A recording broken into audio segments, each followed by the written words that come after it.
Today we asked him and you a lot about his shoulder leading up to this one, but what do you think of Gonson's performance overall tonight? I thought Tony keeps getting better. Certainly a lot more comfortable.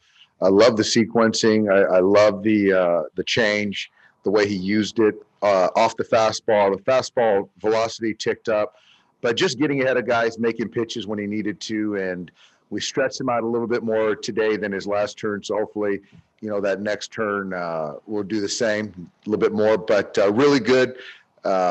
Gave us what he needed to, and the pen after that was fantastic, and it was good to get Kenley back into a game.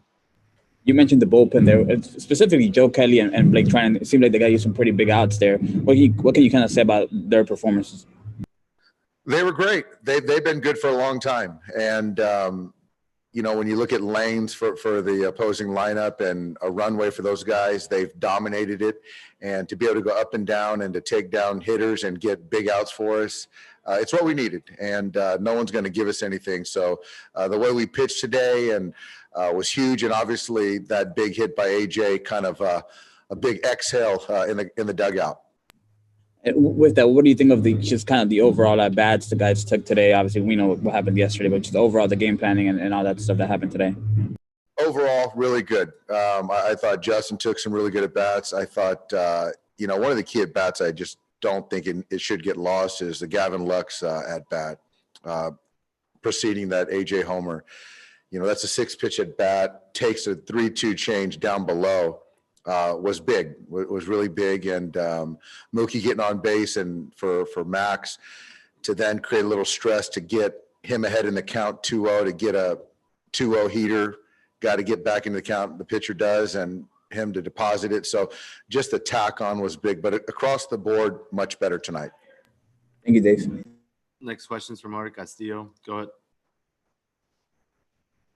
Dave, you mentioned the Lux at bat. The pair has reverse splits this year. Do you think it's helped that you guys have faced him 3 times this season and obviously last night? I do. And Tepera, he's had a nice year for those guys. And the reason he's reversed is because it's the changeup. And for us to understand that when it gets hot, he's going to go to the changeup, and you got to trust it and see it up. And Gavin did that. And AJ got a pitch that he could handle, likes the straight one, and put a good swing on it.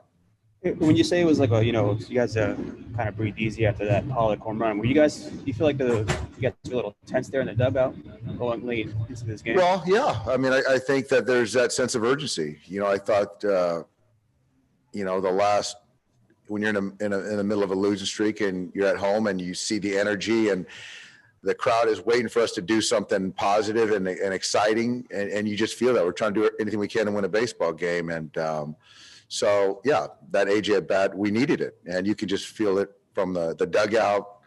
49,000 people were on their feet, and it was a lot of fun. And with Joe Kelly, you went to his changeup a couple of times there, and then a little hesitation for that last strikeout. Is that something you sort of incorporating a little more now? With Joe, expect the unexpected.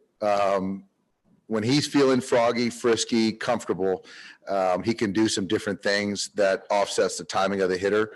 But we call him Joseph now. He's a strike thrower, and he's a 3-pitch guy, the fastball, curveball, changeup, to left, to right. And he's on a good roll. And for us to go where we need him in this fashion. So really good stuff from Joe. Thanks, Dave.